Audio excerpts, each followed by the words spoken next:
Every day, millions of Americans wake up, open the cabinet, and take their daily dose. Not something they planned, just something they live with, feeling that it is out of necessity.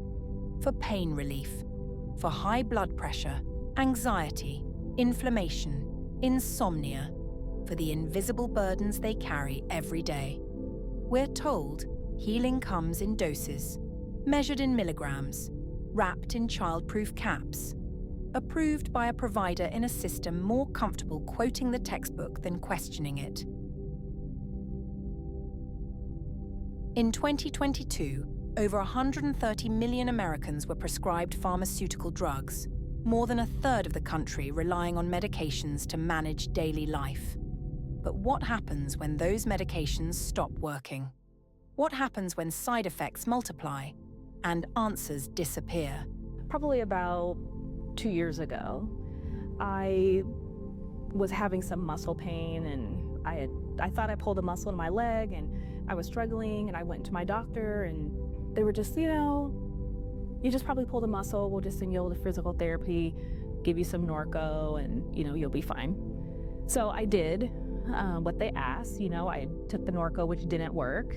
And then I went to physical therapy, but during that appointment, I discovered after the physical therapist was manipulating my leg, trying to stretch me, he really felt strongly that it wasn't a muscle. And so then he referred me to an orthopedic doctor. So I hesitated to do so because I felt certain that it was a muscle issue and everything. But I did. I went in to see him. He took some x-rays, and his bedside manner was just not kind, not friendly. Had very much the attitude of, it's just your hip. I just will replace it really quick. It'll be no problem. People get their hip replaced all the time. And he didn't want to take the time to answer my questions. He really wasn't interested in, hearing anything that I had to say, any input. And so I left frustrated. And so I didn't know what to do. I went and got a second opinion, and the opinion was the same. And so my question was, well, what can I do about this? Does it require surgery? And from a medical standpoint, the answer was nothing. They said that essentially if I don't immediately get my hip replaced, that my joint was going to collapse and I wouldn't be able to walk. And so they really painted this picture of gloom and doom. And, if you don't do this, so it was a lot of pressure. It was a lot of urgency around it. And so what I decided to do is kind of sit back. I believe in my chiropractor. I believe in, physical therapy. I believe in trying to heal the body without medication and surgery. And I mean, another part of it too is that, a hip replacement is a big deal. And for me, I'm in my 40s, and the reality of that is if God willing, if I live long enough, I'll have to do it again, and maybe again. So I really wasn't ready to do that. So part of it was fear, and then another part of it was really there's nothing that can be done. So ultimately, I was diagnosed with AVN, and so what that means is the femoral head of your hip, that little round ball that does this, is dying, on the top part of it. And you can't reverse the death of a bone, and I do know that. So logic tells me I have to do something about it. Carla's story began with a breaking point. A moment when the pain outweighed the fear of trying something new. But for others, the path to healing doesn't always start in crisis. Sometimes it begins with curiosity, a quiet wondering, shaped by a home that believed nature had its own medicine, and healing didn't always need a prescription. Tell me a little bit about your interest in natural and holistic healing. Where'd that come from? My dad introduced me to a lot of stuff by all the books he had and stuff, numerology and whatnot. My mom was very much, she didn't like medicines and stuff like that. She was sensitive to them. So I've always been shy away from it. Take the Tylenol if I have to type of thing, or the Advil or ibuprofen or whatever. But those are rare occasions. The doctor trying to get me on a medication for high cholesterol, and then finding the acupuncturist giving me a tea that brought my cholesterol down by 10 points in a month of drinking this tea. The acupuncture was the first thing that really introduced me into alternative medicine type stuff. The acupuncture really helped me heal my body in ways that I didn't realize it could be healed with acupuncture, with every nerve having something to do with your body. When I found results with just my back, with a knot in right behind my shoulder blade, and 2 hours later it relaxed and went away, and it was there for like 2 weeks, it showed me that, wow, this stuff really works. Where did you go from there? From the acupuncture, I did that for a few years, and then the next level or the next step would be sound baths, because sound bath is good for you to have focus on something and to meditate and to relax and just be. And the sensory deprivation tank takes away all your senses, and all it is you and your mind, and you're trying to focus on self-healing. Aaron found stillness in silence, a space where his body and mind could find peace and understanding. But for Carla, healing meant stepping up and taking control in a system that kept trying to quiet her voice. Where others offered prescriptions, she found someone who finally listened.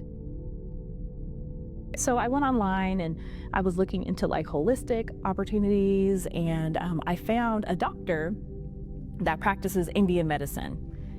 And so I decided to go for a consultation, and I thought that he was amazing. He made me up some supplements right on the spot. He, took all of my, vitals. He really listened. He took notes, and he felt strongly that he could help me. So I took all of the supplements home, and it was a very long list of instructions of things to do. So I ended up putting all these things together, and I'll be honest with you, the first week, my body did not respond well, but I could feel like something was happening.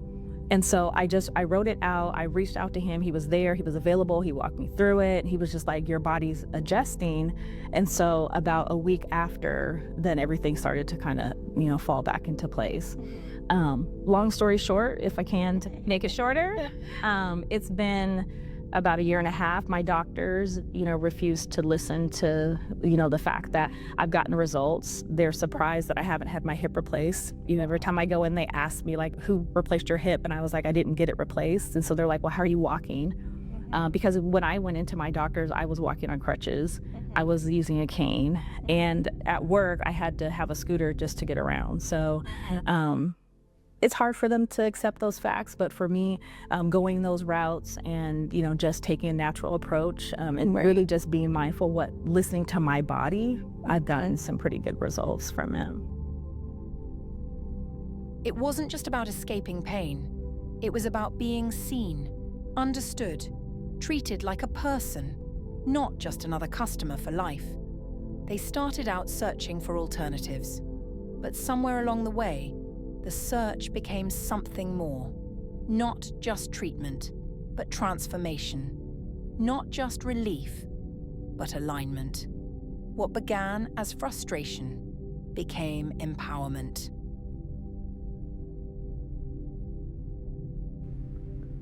You think of it as just being kooky or whatever, you just look at it as the people are just being weird, and I got to worry about my life and what I'm doing. Right. What are the most significant changes that you noticed in yourself and your life? Methods. Being at peace, being okay with who I am, not having to have everything right now. That the actual meaning of life is the journey. Right. It's not about the goals. It's about having goals and trying to achieve those goals, but the meaning of life is that journey, learning the lessons along the way. The hardest thing was the fear. Initially, when you hear a diagnosis the way that I did, and you hear how, you only have a couple of options, and they're very limited. And so there's a lot of fear that comes with that. I was worried, I was scared. And so when I started to go the holistic route, what I realized is that there's hope.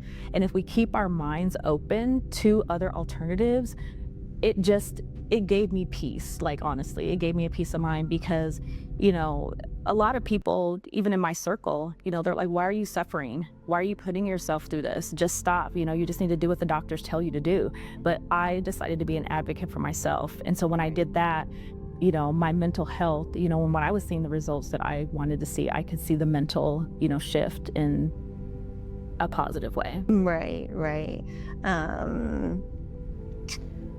What would be your advice to someone who hasn't started this journey? Where would they turn to step into it?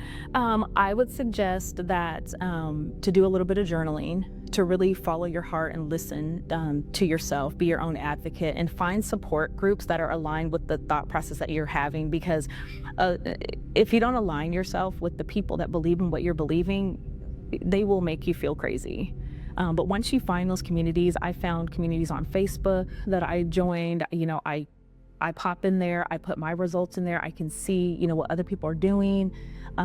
Even with at my hyperbaric therapy, a lot of the holistic centers will, support you, and they are open-minded to these different ideas, and they're willing to, help you explore them. So I would just say, keep your mind open, explore some online groups, some activities, ask questions, and don't be afraid to question your doctor. Western medicine has saved lives. It's performed miracles. But not every answer comes from a prescription pad. Some answers grow slowly, from soil, from silence, from self-awareness. Holistic healing doesn't replace science. It reminds us that we are more than symptoms, more than charts. We are whole beings, body, mind, and spirit, and all of them deserve to be heard.